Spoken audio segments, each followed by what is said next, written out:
Alexis, salut, bienvenue dans les coulisses du Web3. Tu es cofondateur et CEO d'Atlantis Labs. Est-ce que tu peux te présenter et me dire ce que tu as fait avant Atlantis Labs? Ouais, super, enchanté. Donc, j'ai un passé, moi, d'ingénieur. J'ai comme un background technique, donc j'ai commencé en tant qu'ingénieur software. Et j'ai bossé dans boîte de conseil initialement. C'est là que j'ai rencontré un peu le milieu de la blockchain. Je me suis pas mal passionné pour le sujet, ce qui m'a permis de rejoindre assez rapidement Consensus, qui, s'est, qui venait d'ouvrir un bureau à Paris en fin 2017, donc je les ai rejoints au début 2018. D'ailleurs, est-ce que tu peux rappeler un peu ce qu'est Consensus? Ouais, Consensus, c'est, je pense, le plus gros player, la plus grosse entreprise qui est vraiment uniquement en fait sur la crypto, sur la partie blockchain. Donc, c'est les développeurs de MetaMask, Infura, et en ce moment, un projet qui fait pas mal de bruit, c'est Linea, la dernière Layer 2. Donc, c'est un gros player qui voilà, développe sur toute la verticale blockchain, que ce soit des applications front-end pour les utilisateurs jusqu'à de l'infrastructure pure pour les softwares. Donc, j'ai bossé sur pas mal de projets en interne chez eux, allant de projets très early DeFi à l'époque jusqu'à des projets très institutionnels, justement. Et donc, moi, c'est là-bas, en fait, que j'ai rencontré mes deux actuels associés. Et, et donc, j'ai rencontré Charlotte, qui est qui était l'ingénieure financière, en fait, du premier projet DeFi dans lequel j'ai participé, qui s'appelait Variable à l'époque. Et, et ensuite, j'ai rencontré plus tard Stéphane, notre CTO, qui était le tech lead, en fait, de la team dans laquelle je travaillais, sur le fameux projet de trade finance institutionnel. Et grosso modo, ce qui s'est passé après, c'est que on a quitté l'entreprise. En fait, on a fait un hackathon en interne. Bon, en interne. Pendant qu'on était chez Consensus, mais alors sur notre temps perso, bien sûr, j'ai demandé à mes teammates, en fait, actuels de l'époque, si ça les tentait de participer à un hackathon qui était organisé par la Fondation Ethereum.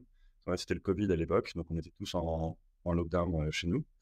Et l'idée était donc de faire des choses, en fait, de profiter de ce temps où on pouvait vraiment strictement rien faire pour créer des choses, expérimenter, etc. À l'époque, euh, il y avait le DeFi Summer qui venait de passer, le tout premier. Donc c'était vraiment le tout début de la DeFi. Et l'idée était le sujet du coup du hackathon qui était organisé par la Fondation Ethereum, c'était la DeFi. On pouvait faire un peu ce qu'on voulait autour de ça. C'était sponsorisé par les OneInch, AV, Chainlink et compagnie. Et nous, on a décidé de build sur AV et d'utiliser en fait les collatéraux qui étaient non utilisés sur AV pour les déléguer, donc utiliser une feature qui est présente dans la V2 de AV qui s'appelle la Credit Delegation. Et donc, comme ça, déléguer ces collatéraux non utilisés à des entreprises, en fait. Donc, finalement, de passer de over-collatéralisé à sous-collatéralisé. Et ça nous a permis de gagner Enfin, on a fait tout un POC, etc. On a gagné le hackathon. Et, et du coup, en fait, de fil en aiguille, ça m'a poussé à finalement quitter l'entreprise après, de m'associer avec mes associés actuels et de monter un projet complètement vrai projet, en fait, à partir de ça, quoi. D'ailleurs, vous avez tous les trois quitté la Consensus au même moment ou ils ont quitté Consensus ensuite? Comment ça s'est... Non, alors, en fait, Charlotte, elle avait quitté Consensus bien avant. Donc, elle était repartie dans une boîte, dans un fonds, en fait, euh, bien, ouais, peut-être une année et demie avant. Et là, en fait, il se trouve qu'elle cherchait à. Enfin, elle voulait quitter son entreprise et chercher un autre boulot. Et donc, ça tombait un peu au bon moment. Donc, c'est pour ça aussi que mais voilà, les timings, le timing était parfait. Et donc, ça m'a poussé aussi, moi, à me dire, OK, il faut que je quitte Consensus pour l'instant, parce que il y a un vrai truc, quoi. Et Stéphane a suivi juste après. En fait, tout ça s'est de manière assez organique. Et ouais, en espace de quelques mois, à peine, ouais, en 2 mois, tout le monde avait quitté son entreprise. Et donc, ouais, on avait rejoint le gérant, quoi. Alors, on va revenir sur les détails de la création d'Atlantis Labs. Ça a été quoi les premiers mois? Comment vous avez ouais, lancé la V1? Quels étaient les clients? Euh, Ouais, Avant ça, peut-être, est-ce que tu peux détailler ce que fait Atlantis Labs, sachant que moi, je trouve que c'est sur une verticale très sexy, hein, qui est vraiment la connexion entre la DeFi et en fait la finance de la vraie vie.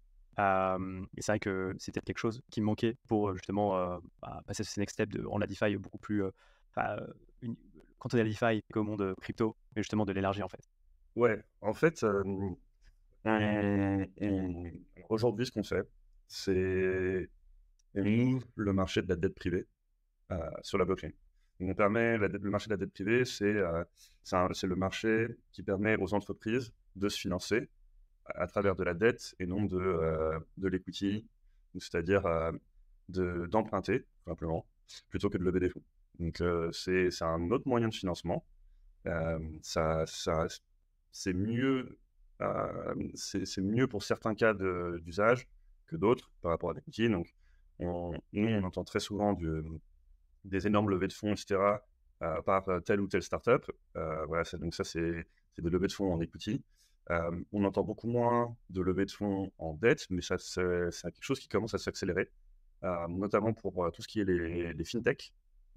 Elles, en fait, cherchent à lever des très grosses sommes en fait, de fonds pour les déployer après sur les différents use cases qui vont tacler. Et ça, justement, c'est pour eux inenvisageable de lever en equity des sommes pareilles. Donc, on va aller lever en fait en, euh, en, euh, en dette. Et pour des entreprises beaucoup plus établies, qui ont déjà qui marchent en fait tout simplement, qui n'ont pas besoin de lever en equity, elles vont aller chercher de la dette tout simplement parce que ça leur revient moins cher. Puisque justement, l'equity, en fait, finalement, c'est la valeur la plus chère qu'on peut avoir dans une entreprise, c'est les parts d'entreprise. Donc ça, forcément, c'est ce qu'on va, au lancement de l'entreprise, c'est plutôt ce qu'on va vouloir donner parce que c'est ce qui est plus attractif pour les investisseurs et c'est ce qui est aussi le moins cher pour les fondateurs, vu qu'ils en ont plein au début. Et plus on va aller loin dans la vie d'entreprise, plus cette equity va valoir un prix entre guillemets infini.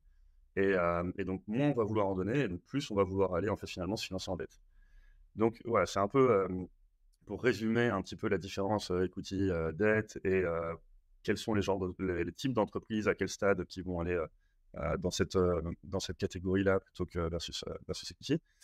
Et initialement, donc enfin, on va revenir sur l'initialement après, mais aujourd'hui, Atlantis, ce qu'elle fait, c'est qu'elle permet donc à des entreprises, des fintech, donc des entreprises vraiment qui ont pignon sur rue, qui, qui officient dans le monde de la finance traditionnelle, d'aller se financer aujourd'hui en crypto.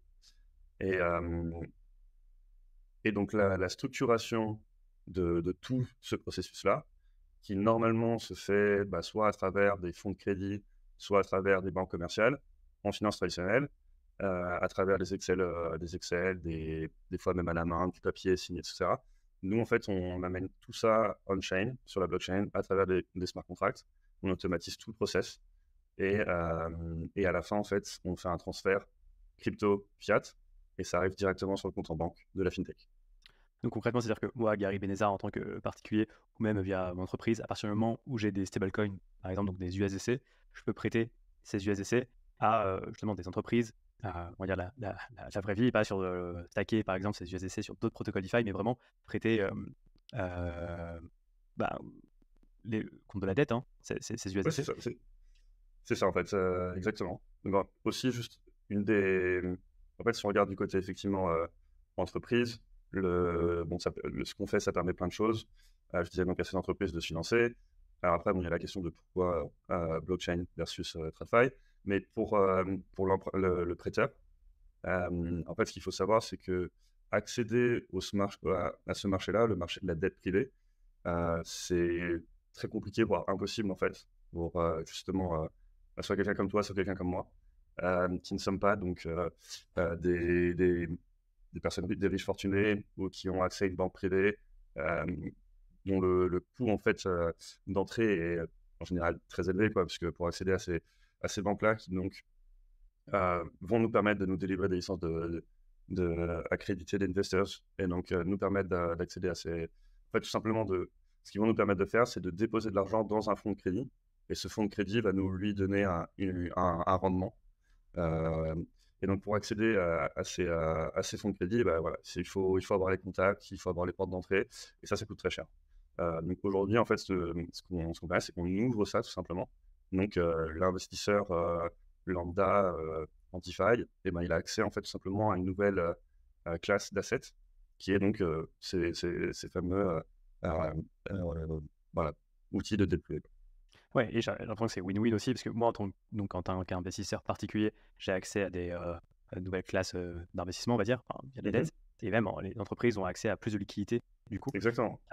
Et j'ai l'impression que si peut-être des concurrents, on va dire non crypto, non blockchain, corrige-moi si je me trompe, mais je pense peut-être à October en Ouais. France. C'est un peu la même chose finalement. Ah, vous, justement, il y a la brique crypto en plus, mais ils font à peu près la même chose finalement. Bah, en fait, ce qui est marrant, c'est en fait, on se complémente très Ouais. bien avec ces players-là.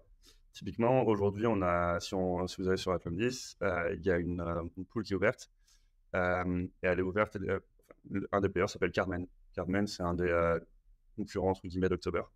Et en fait, on prête directement à Carmen. Hum. Ce qui fait que demain, nous, on pourrait prêter à October. Il y aura aucun souci. En fait, ce qu'il faut voir, c'est que euh, qu'est-ce que font les Carmen, les October, etc. Ces boîtes-là, en fait, financent vraiment, le but de ces boîtes-là, c'est de financer des petites et moyennes entreprises en France. October aussi en Europe. Pourquoi ils font ça? C'est que aujourd'hui, les banques commerciales n'ont tout simplement pas la capacité de financer de manière optimale des petites et moyennes entreprises parce elles n'arrivent pas en fait tout simplement à évaluer correctement le risque que représente le financement de ces entreprises-là. Et en général, comme elles n'ont pas la capacité de le faire bien, de manière optimisée, elles du coup proposent des prêts beaucoup trop élevés, qui laissent en fait toute une partie de ces petites et moyennes entreprises en fait sans accès finalement à des financements, alors que souvent certaines de ces boîtes-là sont profitables. Ce qui fait finalement très peu de sens. Et on sait d'ailleurs que la majorité des emplois en France aujourd'hui viennent des TPE et pas donc des grandes entreprises. Donc c'est vraiment c'est un très gros business. Et ces entreprises-là, elles font ça en automatisant justement tout un tas d'API, tout un tas de modèles de risk scoring et d'analyse financière, et en connaissant bien les métiers donc, des boîtes qu'elles analysent. Nous, on n'a pas cette connaissance-là en interne. Par contre, on a la connaissance de analyser des boîtes qui font ça. Et donc, en fait, on vient se placer au-dessus de ces boîtes-là pour leur permettre de se financer, puisque ces entreprises-là, c'est exactement, en fait, comme ça qu'elles se construisent. C'est que, comme elles-mêmes financent des TPE, il faut bien qu'elles aillent chercher l'argent quelque part. Et donc, elles, ce qu'elles font, c'est qu'elles vont voir donc, des fonds de crédit, donc ces fameux, justement, fonds qui ont, eux, en général, vont lever des milliards et des milliards auprès de très gros institutionnels et riches fortunés avec leur réseau pour aller justement après financer ces entreprises-là, vont ce qu'on appelle ce qu'on appelle des credit facility. Donc voilà, typiquement récemment on a vu qu'il y avait Silver qui venait de lever 200 millions de dollars en dette. Donc c'est 200 millions de dollars qu'ils ont levé, ils payent un intérêt dessus, bien sûr, et donc ils vont l'utiliser pour aller tout simplement le reprêter par l'arrière à toutes les entreprises en fait qui financent. Donc ils ont ce qu'on appelle un livre de prêt, et en fait ces 200 millions vont aller financer le livre de prêt qu'ils ont en interne. Donc nous, ce qu'on vient faire, c'est qu'on vient permettre à ces entreprises-là de créer des credit facility alors je dis en crypto, mais en utilisant de l'argent crypto, mais que nous après justement on change pour qu'à la fin, s'ils sont en train d'opérer en euros, ils ont des euros, s'ils opèrent en dollars, ils ont des dollars, etc., etc. Et donc là, on permet une vraie innovation, c'est que ces credit facility, on permet de les structurer beaucoup plus rapidement, parce que donc ça, en finance traditionnelle, ça met des mois, entre guillemets, à se créer. Nous, vu qu'on automatise tous les process, on peut le faire en semaines. C'est plus économique, puisque là, ce qu'il faut voir aussi, c'est que les fonds de crédit, comme c'est très opaque, et que du coup, il y a c'est assez centralisé. Il y a peu de gros fonds de crédit finalement, ce qui fait que ils ont la main mise en fait sur le marché. Et aujourd'hui, un fonds de crédit en marge, il peut prendre plusieurs pourcents. juste sur la marge qu'il va prendre, ça fait faciliter. Donc c'est extrêmement, extrêmement rentable pour eux. Nous, et en plus de, je parle pas des autres intermédiaires qui vont se mettre au milieu pour récupérer leur com.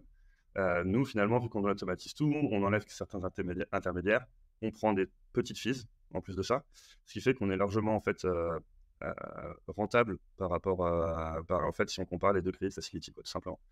Donc voilà, on vient finalement donc un peu améliorer tout ce système-là en tout en donnant plus de transparence, un structuring qui est plus rapide et un meilleur finalement euh, taux et rendement sur toute l'activité. On verra plus en détail après hein, sur vraiment le fonctionnement, parce que j'ai pas mal de questions. Mais avant ça, Ouais, peut-être, je pense que ça peut être intéressant de comprendre comment vous avez eu déjà ouais, l'idée de Tennis Labs. ok. C'est alors en fait l'idée de base donc c'est ce qu'on avait un peu repensé, c'est ce qu'on avait imaginé pendant le hackathon. Donc on avait pas mal regardé AV et AV en fait on se demandait à quoi ça servait finalement parce que quand on regarde c'est du prêt et de l'emprunt mais over collatéralisé. Donc surcollatéralisé, bon, bah, faut quand même se poser la question finalement de dire qui va en fait emprunter, mais déposer plus pour emprunter 100 va déposer 150. Donc on se dit finalement ça fait quand même peu de sens quoi. Sur quel cas d'usage en fait bénéficier de ça. Et en fait Alors, quand on moi, a le cas d'usage que je vois, c'est peut-être par exemple, tu vois, j'ai un Ether. ouais, Je sais que je veux avoir cet Ether sur le long terme. Euh, je ne vais pas le revendre, mais peut-être mmh, que je peux vouloir des dollars en retour de cet Ether pour faire des choses à court terme avec, peut-être du trading ou autre chose. ouais, Euh, c'est ça ouais. mais effectivement, dans ce use case, peut-être la crainte, alors pas avec AV, hein, parce que AV c'est le plus gros protocole et donc le risque de hack est quand même assez limité. Mais avec d'autres protocoles où tu vas finalement mettre en collatéral ton Ether que tu n'es pas sûr de retrouver pour avoir Ouais. moins, effectivement, dans ce cas-là, je suis d'accord, c'est très risqué, ouais. Et c'est en fait au-delà même du risque, c'est surtout le cas d'usage en fait. Mm. Tu l'as dit toi-même, c'est du trading. En fait, c'est ce qu'on appelle du leverage yield farming. Donc c'est en fait, on va aller empiler les yields de protocole en protocole. Ouais. Donc je vais aller justement prendre mon Ether, je vais aller le mettre chez AV. De chez AV, du coup, mon collatéral, bah, soit je vais l'utiliser pour emprunter d'autres tokens, pour aller ensuite les déposer dans un autre protocole qui va me donner un debt token qui va aller le remettre. Et en fait, en empilant les yields comme ça, et ben, c'est là on arrive à farmer ce qu'ils appellent les double digits APY, donc du 10, 20, 30, 40, 50, même des fois plus de 100%. Annuel, ouais. Euh, Annuel, ouais. Donc on est sur des trucs extrêmement rentables, mais forcément, à chaque fois qu'on empile un yield de plus, bah, on prend en plus du coup le risque du protocole dans lequel on vient de. Donc en fait, on ajoute aussi en fait une couche de risque supplémentaire. Donc à la fin, en fait, ça devient extrêmement risqué. Et surtout, on peut questionner en fait le la- qu'est-ce que ça apporte finalement, quoi.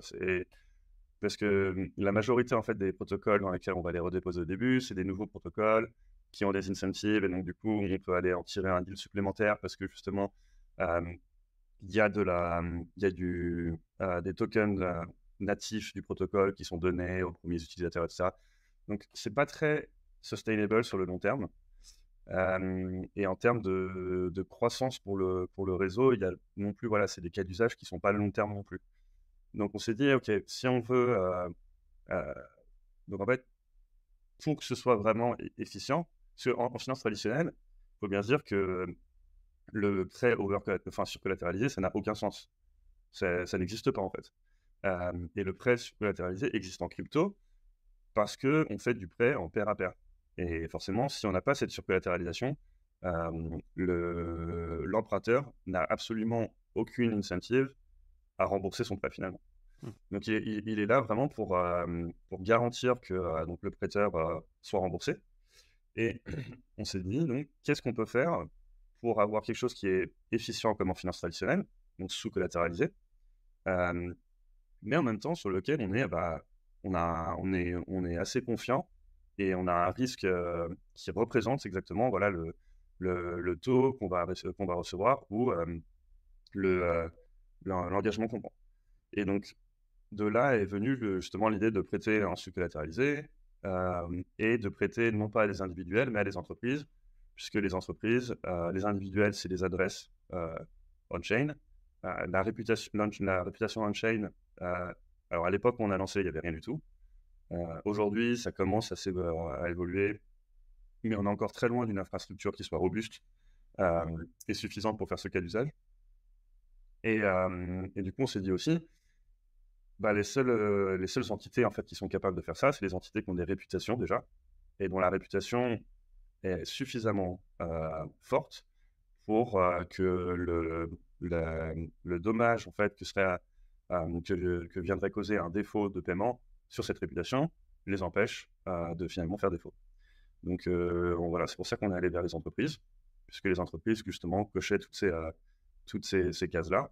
Et alors c'est là où on revient un petit peu à la genèse du projet, où on avait décidé de prêter donc initialement à des boîtes Web3, donc des DAO, des protocoles DeFi, des market makers, et de faire tout ça on-chain, puisque l'avantage, c'est que si on prête on-chain à des entreprises qui font tout leur business on-chain, on peut avoir une traçabilité, une visibilité des fonds qui est optimale, et on peut faire énormément de choses, et moi je crois toujours que c'est quelque chose qui va se passer dans le futur, mais le lending on-chain, entre entreprises, protocoles, avec de la traçabilité, de l'analytics, du risk monitoring, surtout c'est ça en fait, de pouvoir monitorer H24, seconde près, au bloc près en fait même, la santé financière d'entreprise, c'est quelque chose qui n'est même pas envisageable d'être fait en fait en finance traditionnelle, puisque tout simplement, on est à des années-lumière d'avoir des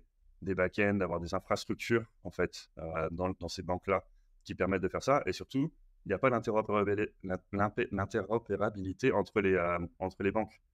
Donc, en fait, les banques sont construites en silos, ce qui fait qu'elles sont incapables de se communiquer. C'est pour ça qu'on doit être obligé de passer par des Swift et compagnie. Et alors que la blockchain, nous permet de faire ça nativement. Donc là-dessus, en fait, on a un gain mais qui est colossal.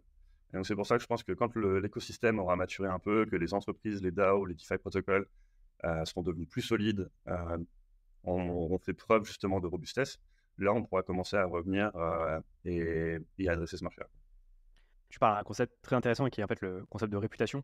Et c'est là où l'interopérabilité a vraiment du sens. C'est-à-dire que finalement, un mauvais payeur de, je sais pas, de telle banque Ouais. ou voilà, qui a pas honoré, entre guillemets, un crédit contracté, genre même en tant qu'entreprise, peut-être que l'information elle va difficilement circuler d'un pays à un autre. Alors que là, justement, le fait qu'un wallet soit estampillé, on va dire, plutôt bon payeur, c'est quelque chose qui peut intervenir peut-être dans le calcul du taux d'intérêt, quand il va vouloir emprunter, j'imagine. Ouais, c'est ça. Il y a déjà des boîtes, je pense à Spectral, si je dis pas de bêtises, et il y en a une autre qui ont sorti la notion de DeFi Passport, Mhm. où l'idée était vraiment de donner à chaque adresse un passeport avec un stamp sur notre utilisation dans la DeFi. Est-ce qu'on a été un bon utilisateur, un mauvais utilisateur? On va aller regarder, voilà, est-ce qu'on s'est fait liquider, est-ce qu'on a fait défaut quelque part, quel type de protocole on a utilisé, est-ce qu'on a, voilà. Et en fait, ils vont condenser toutes ces informations-là, ils vont nous donner une note, et l'idée derrière, euh, c'est que suivant cette note qu'on va avoir, on va avoir soit des bonnes ou des mauvaises opportunités en fait on-chain. C'est-à-dire, typiquement, là, ce qu'ils vendaient, alors je ne sais pas jusqu'à où ils ont poussé ça, parce que ça demande justement de l'intégration avec l'écosystème global.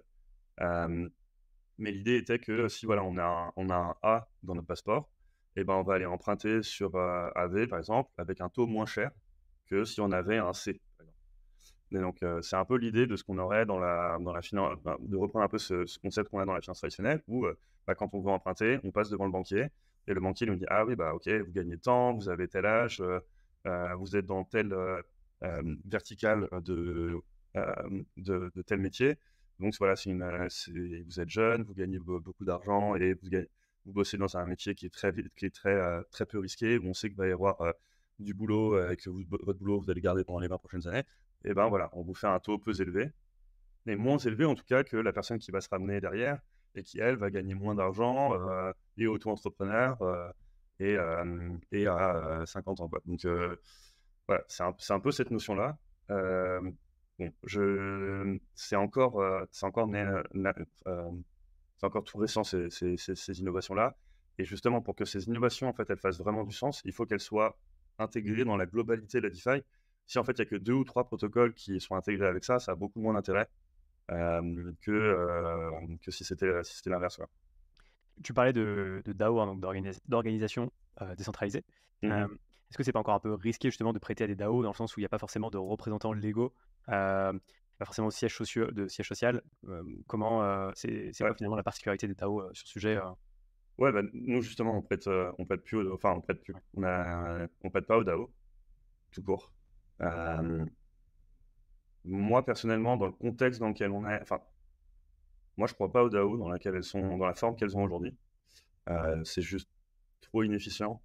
Il y a trop de problèmes pour avoir fait partie de certaines DAO, et pour en faire toujours partie d'ailleurs, mais aussi en ayant vu en fait les fiascos de certaines, euh, on se rend compte en fait que c'est très très très facile pour pour des acteurs en fait malveillants de, euh, de, de, de, de se jouer en fait, de gamer la DAO et même en fait finalement sans la hacker, je parle, hein.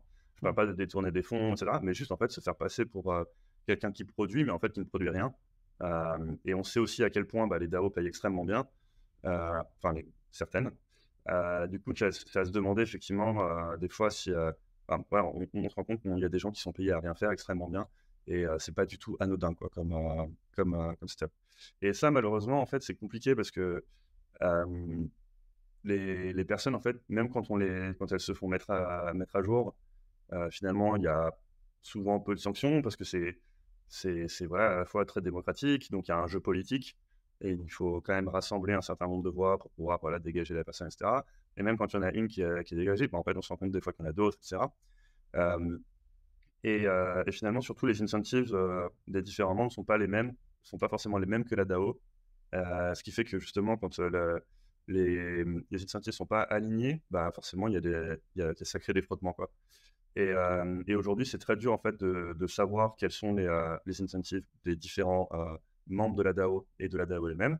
C'est difficile d'avoir des frameworks de gouvernance qui sont performants. C'est difficile d'avoir. Enfin, de, il y a, aujourd'hui, on a des très bonnes bases, je trouve, pour avancer dans la direction justement de concepts d'organisation autonome, quoi.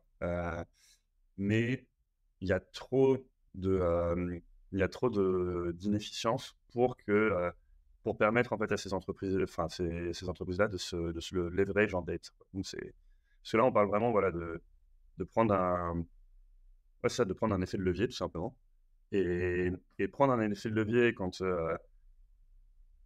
on a des inefficiences en fait qui peuvent être structurelles à l'entreprise, je trouve que c'est juste trop c'est trop risqué en fait. Ouais, complètement. Pour venir donc sur ouais, la genèse d'Atlantis, quand vous avez eu l'idée, et entre donc ce moment-là et la création de la V1, donc de la plateforme, il y a eu combien de temps se sont écoulés?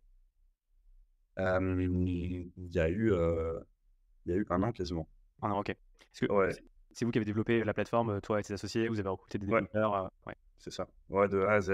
En fait, quand on a monté la boîte, alors ce qu'on avait développé pendant la hackathon, en fait, c'était un proof of concept, quoi. Hmm. Et c'était bien pour montrer le potentiel que ça pouvait avoir derrière. Mais surtout, on a tout jeté à la poubelle, en fait. Pour 2 raisons. Premièrement, parce que c'était un POC, que c'était pas du tout du code qu'on pouvait envoyer en production. Et de 2, parce que ça utilisait, donc, comme je disais, la fonction de credit delegation de AV. Et on s'est très vite rendu compte en fait, que c'était inutilisable en production et surtout at scale. Donc, si on voulait vraiment euh, scaler le produit et donc pas prêter juste 10 ou 100 DAI, et surtout si on voulait pas gérer genre 10 prêteurs, mais 1000 ou 2000 prêteurs, la credit delegation en fait rendait le contrat tout simplement inutilisable. Parce qu'en fait, ça sous-entendait, comme, en fait, quand on dit délégation, délégation, forcément, il y a un fil en fait, entre le délégué et le propriétaire du collatéral initialement. Ce qui fait que ça rendait très vite, très vite, en fait, on allait devoir maintenir un arbre, limite, en fait, un state, comme dans la blockchain, entre les différents accounts qui s'envoient de l'argent. On allait devoir maintenir ça, en fait, en permanence dans nos contrats pour savoir, en fait, OK, alors si j'enlève le collatéral de truc, il va à qui? Si jamais je le prête en plus. Donc ça faisait des cascades comme ça. Et donc forcément, on sait que le storage dans les smart contracts, ça coûte cher. Ça rendait complètement, en fait, nos smart contracts inutilisables. Donc, on a décidé de ne pas utiliser ça et d'aller, en fait, tout simplement sur un outil qui est très utilisé dans la finance traditionnelle, qui s'appelle la ligne de crédit revolving. Ça, c'est un outil que beaucoup d'entreprises ont, même une majorité, je dirais, euh, pour, en fait, c'est très utilisé, en fait, pour leur fonds de roulement. Donc, typiquement, des entreprises qui font des revenus, elles font des revenus à certaines périodes de l'année. Et en général, elles ont des dépenses tout au long de l'année. Donc, elles doivent couvrir des dépenses tous les mois, mais elles vont avoir des revenus, des fois, tous les 6 mois, ou tous les ans, ou tous les 2 ou 3 mois. Ça dépend, en fait, quand ils sont payés avec leur contrat. Et c'est ce qui fait que là, on voit bien qu'il y a un mismatch en termes de temporalité entre les paiements et les reçus. Et donc, ce qui est préférable de se faire dans ce cas de figure, c'est de prendre une ligne de crédit qui permet de couvrir en fait ce qu'on appelle nos operational costs, donc les OPEX, et en fait d'utiliser en fait les fonds qu'on reçoit chaque année pour les réinvestir en fait dans l'entreprise et en fait grossir finalement donc en R&D, en personnel, sur le marché, etc. Donc on a repris donc cet outil-là, on l'a recodé en fait à travers un smart contract, et ça c'est la V1 en fait qui est sortie après. Donc ça nous a pris du temps parce que euh, c'est en fait, c'est un produit financier qui est très complexe. Enfin, nos smart contracts ils sont très complexes. Euh, il y a beaucoup de cas de figure. Il y a, enfin, la structure de l'outil est compliquée. C'est un outil qui est très flexible. C'est pour ça qu'il est autant apprécié d'ailleurs des entreprises. Mais qui dit flexible dit justement qu'il y a plein de choses qui peuvent se passer, en bien ou en mal. Et bon, comme c'est très manuel dans la finance traditionnelle, il n'y a pas trop de problème. C'est géré au cas par cas. Pour nous, on doit avoir tout dans un smart contract, quoi. Donc, ça a pris pas mal de temps. On a fait beaucoup d'audits. Et on a en même temps grossi l'équipe. Donc voilà, ça a pris son temps. Mais on a sorti ça en juin 2022 du coup. Et ça a très très bien commencé au début. Et après, c'est passé que Ski Rose Capital a fait défaut. Et La Rose, hein, pour rappeler, hein, c'était un des plus gros fonds dans l'hiver de la c'était blockchain. le plus gros, ouais. C'était le plus gros, carrément. Et 50 milliards, je crois. ouais. Et donc, ouais, effectivement, c'était juin 2022. Enfin, c'est pas juin 2022, mais c'était été 2022 à peu près.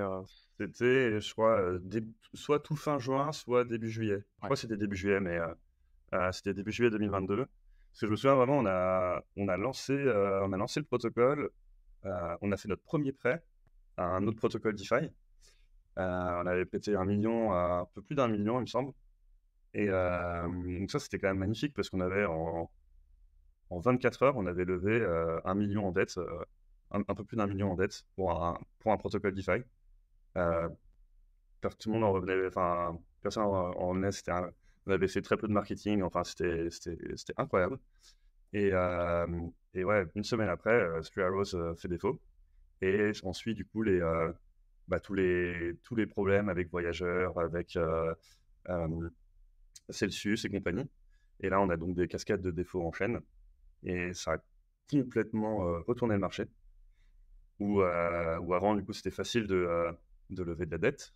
Et on est passé de facile à extrêmement difficile, voire impossible, puisque justement, tous les investisseurs ont décidé donc de récupérer leurs capitaux pour les mettre en sûreté, en disant, bon voilà, finalement, je vais aller les déposer sur AV, ou même je vais aller en fait tout simplement les retirer tout court, puisque c'est là aussi on a vu que enfin, vraiment toute la DeFi a été impactée, quoi. Même un protocole comme AV qui est over-collatéralisé a eu son TVL qui a été divisé par deux ou trois à l'époque, quoi.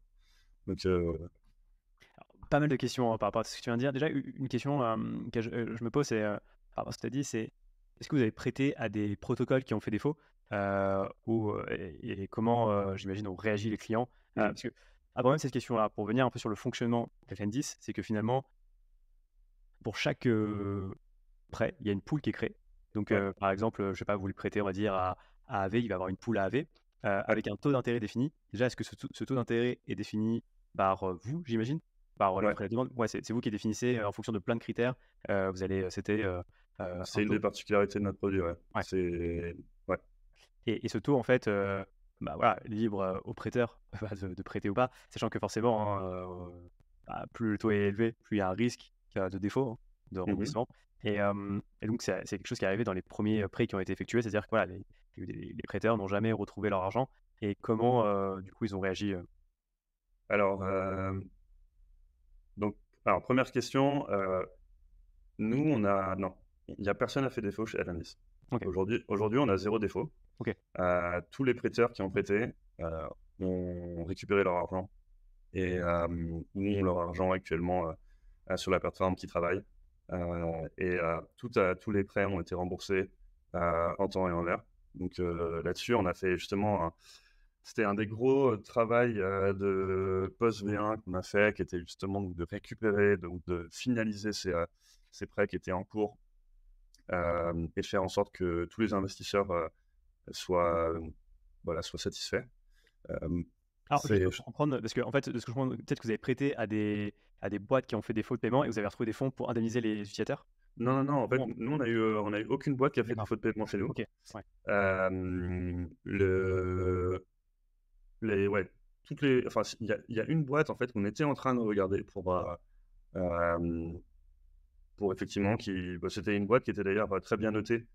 Et c'est d'ailleurs, bon, tout le problème qu'il y avait, initialement et qui nous a d'ailleurs, vraiment convaincus sur le fait qu'il fallait qu'on change de marché, sur un marché plus mature. mmh. Mais c'est qu'initialement, voilà, on a onboardé une boîte qui était notée, double A, tout ça, enfin, et cette boîte-là a fait défaut, suite à alors c'était suite à FTX, là, pour le coup. Mais cette boîte-là, voilà, on ne l'avait pas, on n'avait rien prêté, on n'avait même pas initié de prêt avec eux. OK. Donc il y avait pas enfin, ils avaient pas d'argent à disposition, quoi. Donc on était encore un peu loin de la phase de prêt. Mais nous, en tout cas, ça nous a refroidi, complètement sur le marché.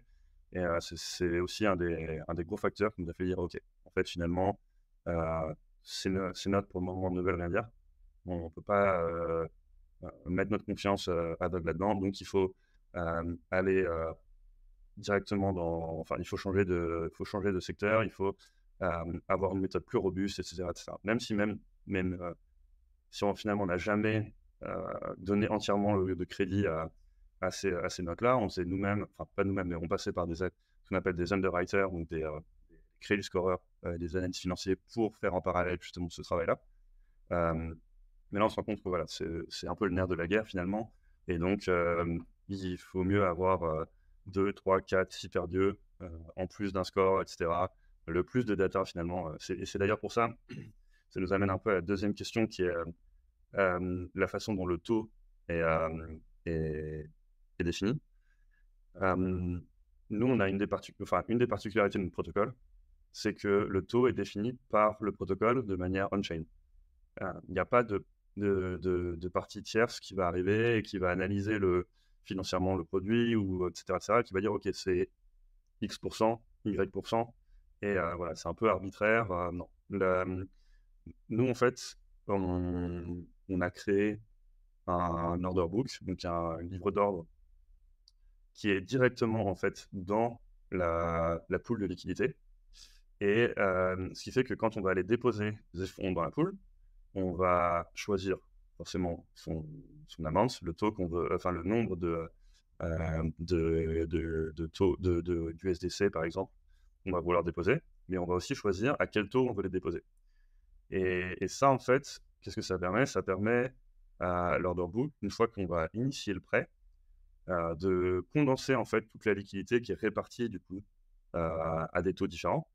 En fait, on va avoir la médiane, en fait, l'average de la médiane, enfin de la somme de toute la liquidité, qui est disponible sur order book va représenter finalement en fait le taux de le taux de l'emprunteur. Donc, s'il y a la liquidité qui va être déposée entre 8% et 12%, on va avoir un taux qui va, si on a des répartitions qui sont à peu près équivalentes, on va avoir un truc autour de 10%. Et donc l'emprunteur, et c'est là où c'est intéressant, c'est qu'il va y avoir des prêteurs qui vont gagner du 12% et d'autres du 8%.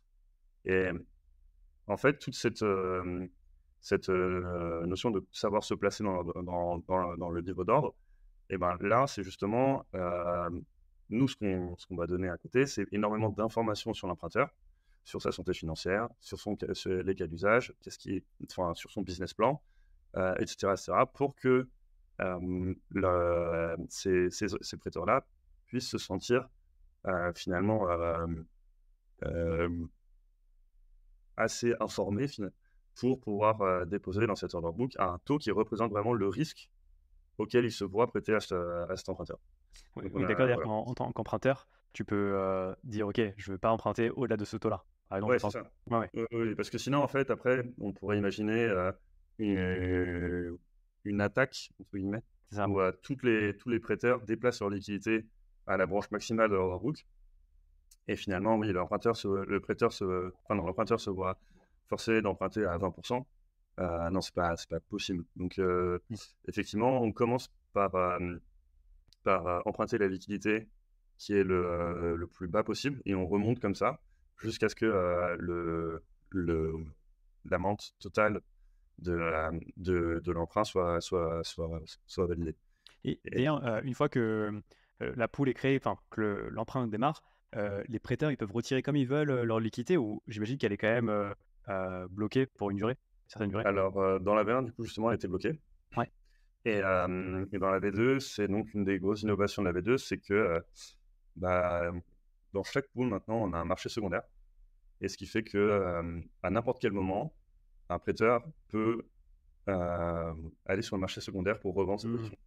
Ok, donc ça n'a pas impacté en fait l'activité de l'emprunteur, ce qui est le plus important effectivement. C'est ça, exactement. Ok. En fait, ça permet vraiment de rendre ces positions beaucoup plus liquides. Et donc, parce que c'est un truc qu'on s'est rendu compte dans la V1, mais c'est qu'effectivement, dans la DeFi, ça bouge beaucoup, très vite. Et donc, les emprunteurs ne se voient pas, en fait, tout simplement, bloquer de la liquidité sur 6 mois, 7 mois, 1 an, 2 ans. Alors qu'en finance traditionnelle, c'est normal, quoi. Quand on bloque de la liquidité, on la bloque pas pour 3 mois, quoi. Et tu peux un peu donner quelques use cases de boîtes qui empruntent via Atlantis. Et c'est marrant parce que donc, tu l'expliquais, hein, vous avez fait un pivot, donc vous prêtiez avant à des boîtes DeFi, maintenant vous prêtiez à des boîtes traditionnelles. Ouais. Comment ça s'est passé pour aller taper à la porte de ces boîtes et de les convaincre d'emprunter via la DeFi? J'imagine que ça a dû être assez marrant. C'était marrant. Alors, en fait, on a eu pas mal de chance entre guillemets, parce on est tombé sur des boîtes qui étaient très réceptives dès le début, qui étaient assez intriguées, qui disaient, OK, la crypto, pourquoi pas, mais dites-moi en plus, quoi. Et il y a eu un long travail d'évangélisation et de compréhension de la structure, du système, et puis même aussi de, de mettre les tuyaux au bon niveau, puisqu'au début, en fait, DeFi et TradFi, c'est comme ça, quoi. Donc, pour permettre, en fait, que ça se parle comme ça, il a fallu aussi faire des modifications de notre côté. Et donc, ça a été un long boulot, mais finalement, je trouve que c'était assez positif. Quand on a parlé donc, à ces entreprises-là et qu'on leur a expliqué en fait ce qu'ils pouvaient avoir quand tout ça serait mis en place, c'est en mode ah ouais, c'est quand même hyper puissant. Nous, ça peut littéralement changer notre business, quoi. Donc il y avait vraiment cette velléité d'avancer de leur côté. Et clairement, il y avait d'ailleurs un fondateur qui me disait que pour eux, c'est le futur, quoi. C'est comme je disais, en fait, quand on compare les méthodes de financement aujourd'hui, qui sont, je dirais pas archaïques, mais qui sont très vieilles. Enfin, ce qu'on propose aujourd'hui, c'est comme si on passait, je sais pas, de Sputnik à la fusée SpaceX aujourd'hui, quoi. Donc, c'est clairement, eux, ils sont très chauds pour avancer. Il y a encore énormément à faire parce que voilà, on est quand même encore au début de tout ce qui est DeFi, crypto. Et le monde, il y a encore énormément d'inefficience pour passer du monde de la DeFi à la TradFi. Il y a encore énormément de frictions entre les deux mondes. Mais on sait que justement, plus on va avancer dans le futur, plus en fait ces frictions vont s'amenuire, et plus ça va être facile, plus il va y avoir de passe-plat en fait entre ces deux mondes. Et ça, donc en fait, plus notre produit va devenir de plus en plus attractif finalement. Donc je me fais pas trop de soucis pour le futur. Carrément. Est-ce que tu peux nous donner quelques exemples de boîtes avec lesquelles, enfin, à qui vous prêtez aujourd'hui des fonds? Ouais.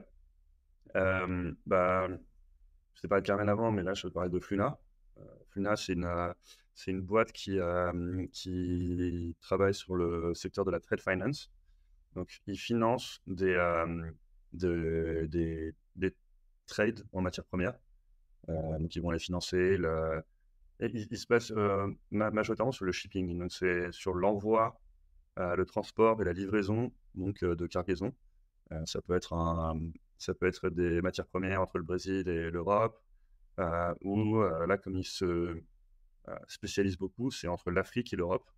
Donc, typiquement, là, on a financé pendant trois prêts d'affilée des fermiers au Kenya qui envoient donc des avocats en Europe.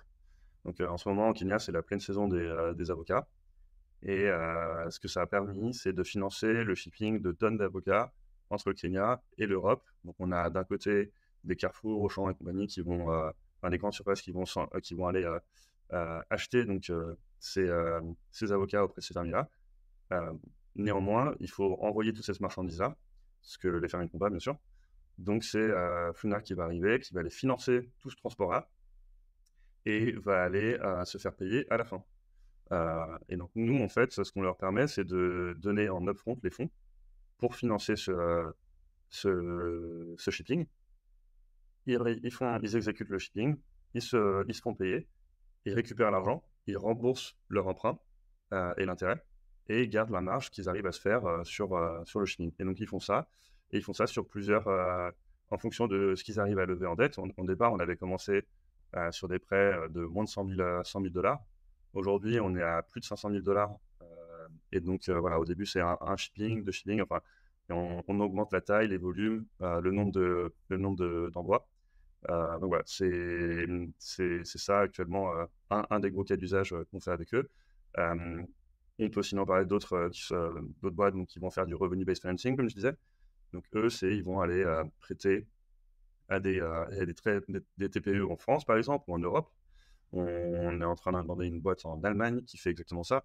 Donc, il va aller prêter aux serruriers, aux petits serruriers du coin de la rue, comme à le Carrefour City qui va aller se développer à l'autre endroit. Enfin, il y a le coiffeur d'à côté qui va agrandir son salon. Enfin, donc, il y a toutes ces très petites entreprises finalement qui ont un business qui est déjà établi, qui sont rentables parce qu'ils ont un fonds de roulement, ils ont des clients. Mais néanmoins, ils peuvent pas avancer suffisamment d'argent pour soit étendre leur bureau, soit pour tout un tas de raisons. Ils vont aller se financer auprès de ce genre d'acteurs. Et nous, on va aller en fait financer ce genre d'acteurs pour que ce genre d'acteurs puissent après derrière financer ces entreprises. Voilà, ça fait un peu cascade. Ouais. Mais en fait, ce qu'il faut bien se dire, c'est que avant, en fait, pour que ces petites entreprises-là aillent se financer, il fallait qu'ils aillent donc chez une banque commerciale. Et donc, la banque commerciale allait faire intervenir dans leur milieu plein d'acteurs entre les différentes étapes. Bah, nous, finalement, en fait, on est deux, quoi.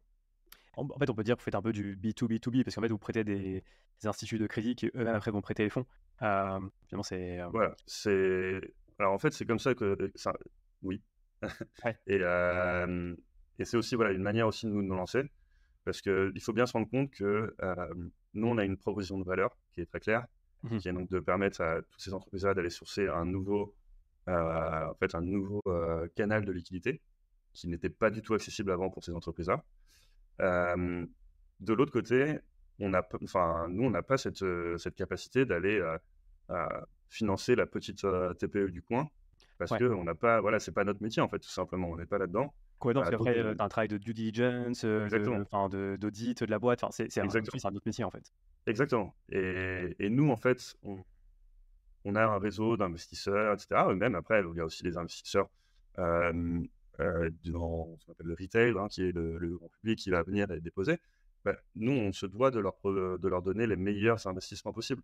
On ne va pas aller chercher un investissement ultra risqué qui pourrait nous claquer dans les doigts au moindre sursaut économique, surtout qu'en plus aujourd'hui on est en plein stress test d'un point de vue macroéconomique. Donc ce qu'il faut se dire que si on arrive voilà, à créer quelque chose de bien périn, euh, de rigoureux, de structuré et de solide dans cette période dans laquelle on est, c'est quand même de bon augure pour le futur, quoi. Clairement. Et je me demandais d'ailleurs, quand tu lances un tel protocole, comment tu arrives à trouver les prêteurs du début? Comment tu arrives ouais, à générer de la confiance? Est-ce que voilà, tu as un nouveau protocole et que en plus on est dans la DeFi, donc il n'y a pas forcément de siège social, de visage. Comment tu arrives à finalement essayer de convaincre ces gens-là? Bah, justement, en fait, c'est en allant plus dans l'institutionnel, on va dire. Alors, pas dans l'institutionnel, mais complet, mais disons qu'on fait les choses propres. En fait, depuis le début, on fait les choses vraiment by the book, propre, carré. Donc, on crée une entreprise, enfin, on a un siège social à Paris, on fait tout en Europe. On, on a majoritairement la team, on a nos bureaux à Paris, dans Paris aussi.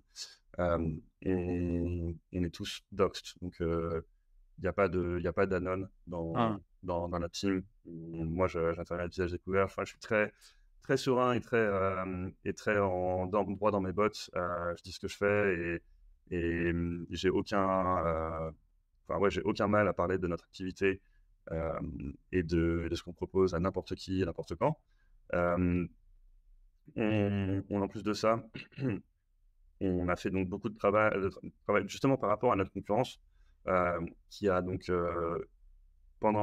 qui eux en plus pendant le bull run, il y avait quand même une grosse tentation qui était d'aller avec énormément, le plus d'acteurs possible, en fait, tout simplement, pour emprunter et faire le plus de volume possible.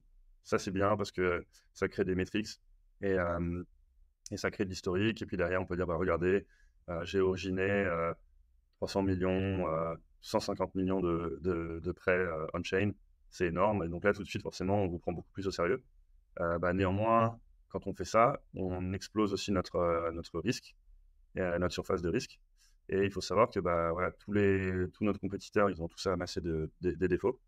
Donc aujourd'hui, on est un peu les seuls sans ça. Mais nous, on a aussi eu ça parce qu'on est resté petit, parce on a originé moins de 10 millions. Et, et donc ça nous a protégés parce qu'on a pu facilement aller, déjà en fait parce qu'on a pris que les meilleurs, et parce que ça nous a permis justement quand c'était les meilleurs, c'est pas ceux qui ont fait défaut, et c'est ceux à qui on a pu enfin, de leur demander de nous rembourser à temps. Et donc, et comme je disais, le problème c'est que on-chain, les acteurs en fait qui étaient capables d'emprunter énormément et de manière sûre, il n'y en avait vraiment pas beaucoup en fait. C'est aussi une des raisons principales qui qu'on fait on est parti off-chain. C'est que voilà, il y avait en général c'était des market makers, c'était même pas des DAO ou des DeFi protocoles. Et ces market makers, on a vu que justement c'était souvent des black box. Et c'était un peu compliqué de savoir à qui ils prêtaient derrière, quelle était la corrélation qu'ils avaient avec les autres market makers. Ce qui fait que bah, finalement, même s'il n'y a que 5 gros market makers et après plein de petits, si on veut faire du volume, on est obligé d'embarquer les petits en fait. Et c'est là en fait où tout peut se passer très très mal. Et donc voilà, on a décidé de quitter ce milieu-là. Mais voilà, je pense que c'est quelque chose qui a aussi été compris et bien reçu de par la communauté, mais aussi de par les institutionnels. Et voilà, aujourd'hui, maintenant, en plus, on a fait des efforts supplémentaires, dans le sens où, bah, là, il y a une semaine, on vient d'être agréé EPSAN, réglementé EPSAN, enregistré EPSAN. Donc, on vient d'avoir si on force vraiment le trait, on est le premier protocole régulier du monde. En plus de ça, on a été backé par la BPI, donc qui est la Banque publique d'investissement, qui est donc un des plus gros institutionnels d'Europe. Donc voilà, il y a quand même, commence à y avoir quand même pas mal de, de billes pour se dire, ok, bon, ces gars-là, ils sont sérieux. Et même si on est sur un segment qui est risqué, le travail il est suffisamment bien fait pour que le risque, en fait, représente l'opportunité, quoi. Parce que l'idée, en fait, on n'est pas là pour éliminer le risque parce qu'on est sur des marchés. Sur les marchés, il n'y a pas de rendement s'il n'y a pas de risque. Mais c'est juste, nous, ce qu'on veut faire, c'est que le rendement soit exactement représentation du risque et que surtout, en fait, la personne qui a pris la commande, elle soit exactement en adéquation avec le risque qu'elle a pris. Et parce qu'aujourd'hui, en DeFi, c'est pas du tout ça. Aujourd'hui, en DeFi, la majorité des gens prennent énormément de risques pour du gain qui est certes élevé, mais qui n'est pas aussi élevé que le risque qu'ils prennent. Et surtout, ils n'en ont absolument pas confiance. Ouais. Et d'ailleurs, tu parlais du fait que voilà, vous étiez, tu parlais du PSAN. J'ai vu aussi que tu étais vice-président du comité dédié à la finance décentralisée auprès de la DAN, hein. La DAN, pour rappel, c'est l'association pour le développement des actifs numériques. Est-ce qu'en Ouais. quelques mots, tu peux expliquer bah, en quoi consiste ce rôle? Et j'imagine que ouais, c'est vraiment intéressant dans ta position. Ouais, c'est bah, si, alors je sais qu'il y a beaucoup de monde qui aime pas ce mot, et même moi je suis pas très fan, mais bon, la DAN c'est un lobby, enfin, c'est une association qui va aller donc parler aux institutionnels pour euh, euh, leur présenter les cryptos et les cas d'usage des cryptos.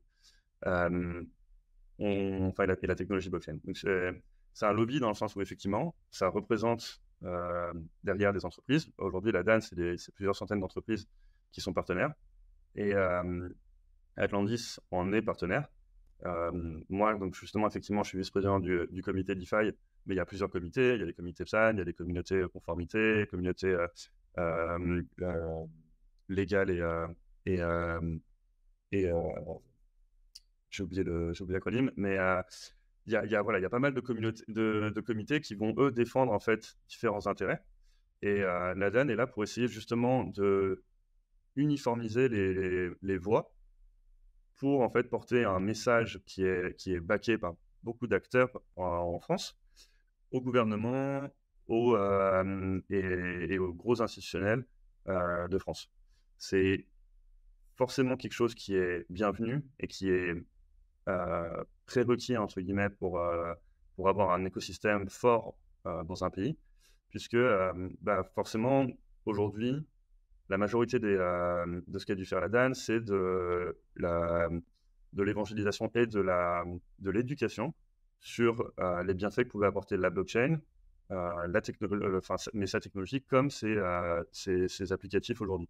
Parce que ce qu'il faut savoir, c'est qu'il y a encore vraiment pas si longtemps que ça, et même je pense en fait encore aujourd'hui, pour une bonne partie du gouvernement ou des gros institutionnels ou de la TradFi, la blockchain, ça finance le terrorisme, ça permet de ne pas payer les impôts, etc. etc. Donc c'est de la fraude et compagnie. Alors que on est tellement loin de tout ça, et, en fait, ce serait dommage de passer à côté de ça, parce que voilà, il y a quelques personnes qui sont malheureusement très haut placées et qui n'ont rien compris en fait à ce que ça pouvait, ce que ça pouvait amener, ou alors tout simplement en fait qui ont des intérêts personnels propres qui vont à l'encontre en fait de ce que la technologie rapporte, et donc vont faire barrage par principe, mais aussi par intérêt et par biais.